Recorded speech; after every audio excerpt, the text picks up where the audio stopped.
जय श्री राम। स्वागत है, अभिनंदन है मेरे परम प्रिय भाई बहनों।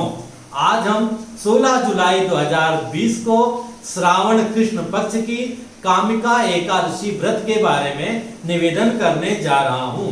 इस व्रत का बड़ा ही महत्व है।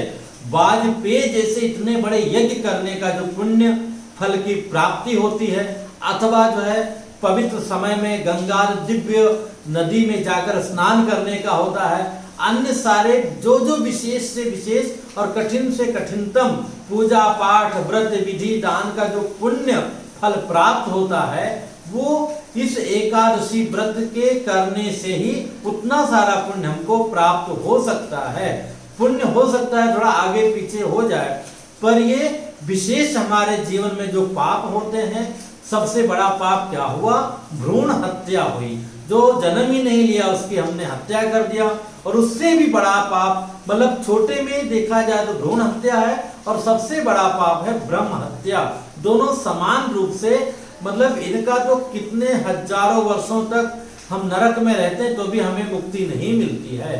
पर जान में अनजान में किसी भी प्रकार से किसी के द्वारा अगर इस तरह का पाप हो गया हो, जो डर रहा है कि हम जाएंगे तो जमराज के यहाँ ही जाना पड़ेगा, उसका भय मुक्त हो जाएगा।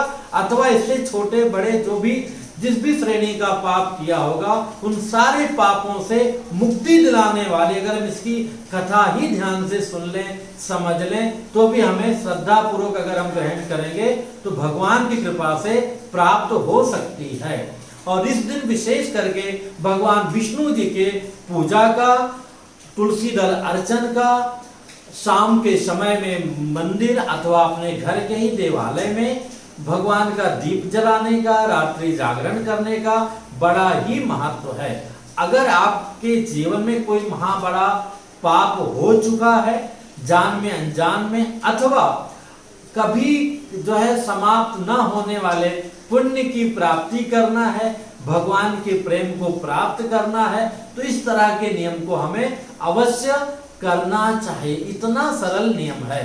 तो इस दिन हमें, जैसे हर एकादशी व्रत का नियम होता है, प्रातः हमें शीघ्र उठना चाहिए। और अभी तो श्रावण मास है, श्रावण मास में शिव जी अपनी पूजा से उतने प्रसन्न नहीं होते हैं जितना राम जी अथवा विष्णु भगवान जी की पूजा से सद्या प्रसन्न हो जाते हैं। तो प्रातः उठ करके अगर कहीं नदी है, तालाब है, सरोवर है, वहां जाके स्नान कीजिए। नहीं अपने घर में ही सामान्य स्नान करके, जैसे मैं बार बार कहता हूँ, किसी भी तीर्थ पवित्र नदी जलाशय का जल है तो 2 बूंद बाल्टी में मिला के उसमें और जल मिला करके फाइनल स्नान कर लीजिएगा।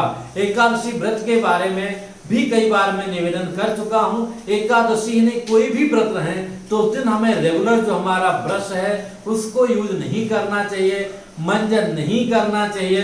अगर दातुन वगैरह है तो आप ग्रहण कर सकते हैं, नहीं केवल उंगली से भी एक दिन साफ कर लेंगे। अथवा एक दिन पहले रात में, जैसे दशमी से नियम है कि ब्रह्मचर्य का पालन करना, लहसुन प्याज और मांस मदिरा इन सब का त्याग करते हुए तो रहना है। तो दशमी के ही शाम को आप सोने के पहले एक बार मंजन कर लिया, जय श्री राम। उस समय भी एक समय भोजन करना रहेगा, मंजन कर लिया और जिब्बा कर लिया, सो गए। सुबह केवल ऐसे आप कुल्ला कर लेंगे, कुछ ज्यादा है तो गर्म पानी से एक बार कुल्ला कर लिया तो भी आपका मुख साफ हो जाता है।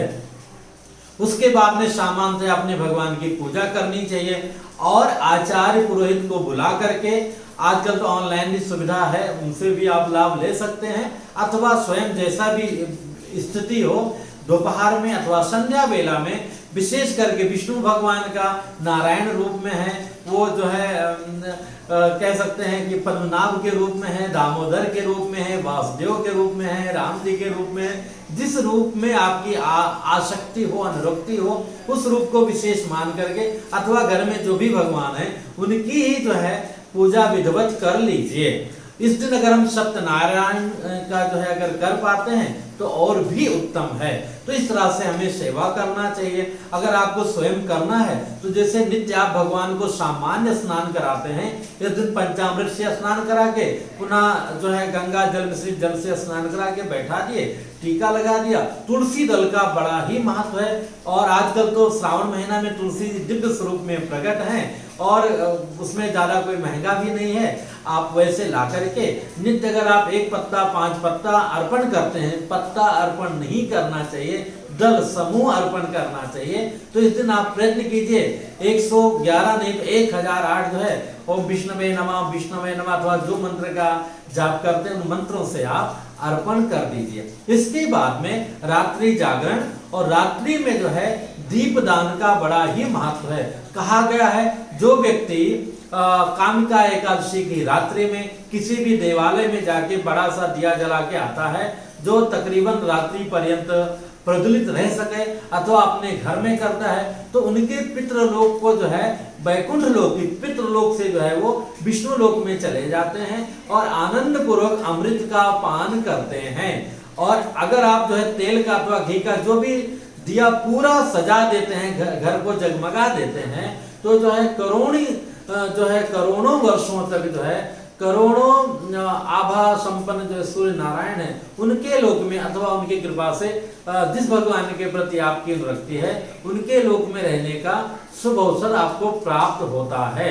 और भी जो महापापी हैं, जान में अनजान में वस्तुतः देखा जाए व्यक्ति जो पाप करता है ना वो जानबूझ करके 99% करता है, और पुण्य जो है जैसे सिया राम तो बस खाना पूर्ति करता है।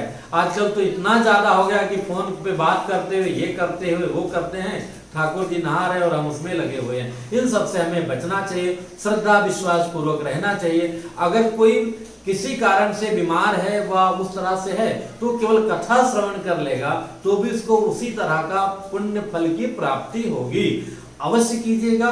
दूसरी बात फलाहार की बात आती है तो जैसे एक दिन पहले से हमको सब चीज ग्रहण नहीं करना है, और अच्छा ये होता है एक समय जल लें अथवा 2 समय जल लें, अथवा केवल जो है चाय और जल लेके रहें, अथवा केवल दूध लेके रहें, अथवा केवल फल लेके रहें। जो साबूदाना है और राजगीरा की पूड़ी है, पकौड़ी है, सब जो वो एकादशी के नाम पे लोग मनमाना काम करते हैं, ये सब बिल्कुल नहीं करना चाहिए। एकादशी में टमाटर का भी प्रयोग नहीं करना चाहिए। चावल है, बैगन है, मसूर का दाल है, किसी भी कारण से घर में आप भोजन बनाते हैं, कोई वृद्ध है, बच्चे हैं, बीमार है, उनके लिए क्षमा है, तो भी आप इन चीजों को बिल्कुल प्रयोग में मत लीजिएगा।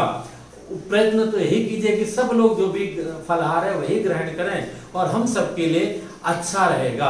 अगले दिन मतलब प्रातः उठिए और स्नान इत्यादि करके पुनः भगवान जी की पूजा करके, चूंकि आप दशमी को अगर आप नियम पूर्वक रहते हैं एक समय भोजन करते हैं और द्वादशी को भी एक ही समय भोजन करना चाहिए, तो एकादशी का 2 समय का 2 खुराक और एक जो है दशमी का एक द्वादशी का मतलब 4 खुराक अन्न का दान करना चाहिए। नहीं तो कम से कम 2 खुराक तो दान करना चाहिए। तो इस प्रकार से आप छोटे से प्रयत्न से कामिका एकादशी व्रत के प्रभाव से वो सब प्राप्त कर सकते हैं जो सामान्यतः जो जन्म जन्मांतर तक प्रयत्न करके भी हम नहीं पा पाते हैं। और ये जो कथा है किसने बताई है? हर कथा में जैसे युधिष्ठिर जी के पूछने पर भगवान श्री कृष्ण जी ने बताया था, उन्होंने यहाँ पर बताया है कि एक बार नारद जी के ऐसा प्रश्न करने पर ये सारी विधि ब्रह्मा जी ने बताया था, जो मैं आपको बता रहा हूँ और जो थोड़ा बहुत गुरुजनों से सुना हूँ, पढ़ा हूँ, अपने शब्दों में ढाल करके मैं आप सबों से निवेदन किया। सबसे निवेदन यही है कि एकादशी महारानी का व्रत अवश्य कीजिए, ये कंपलसरी व्रत होता है। इस दिन कोई भी जय जय सिया राम अनावश्यक लॉजिक मत लगाइए, व्रत रहिए, आनंद कीजिए, आपको स्वयं में बहुत आनंद आएगा। फिर मिलूंगा एक नई जानकारी के साथ में। जय सिया राम।